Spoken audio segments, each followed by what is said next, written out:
Hey everyone, alam ko marami sa inyo ang nakaranas na nito. Meron kayong din-download before na app pero na-delete nyo na. At ngayon kailangan nyo ulit yung app pero hindi nyo na maalala kung anong app ba yun. Don't worry dahil ang ating video today ay makakatulong sa inyo. Ang title nito, How to See Deleted or Uninstalled App History on Android. Okay, let's start. Open lang natin yung ating Play Store.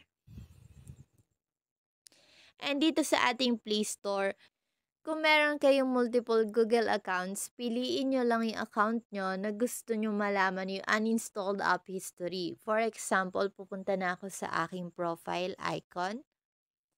And dito, ito yung Google account na gusto kong tingnan yung uninstalled app history nga.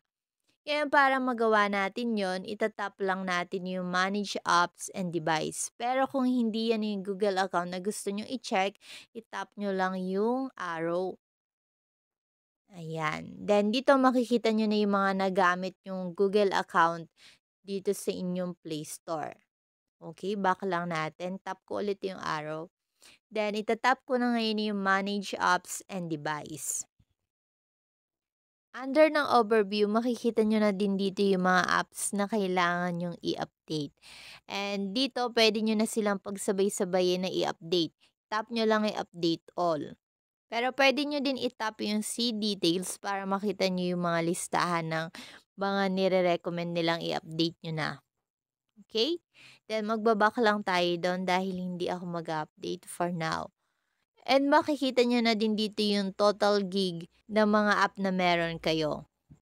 Now, tap na natin yung manage.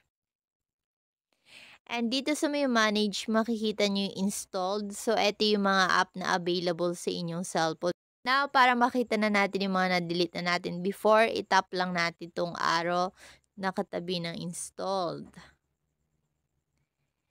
And dito, makikita nyo yung not installed. Tap nyo lang yan. By the way mga kabombom, sa dulo ng video na to, meron ako mga i-recommend sa inyo na video. Pwede nyo nang i-click yon para ma-redirect kayo sa video na yon.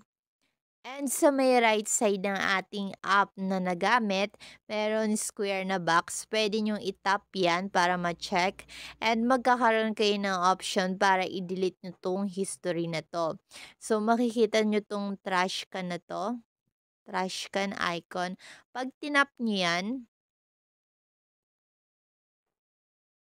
mababasa nyo dito na meron kayong kakayahan para i-remove na yung history na to. So, itap lang natin remove. Okay mga kabom.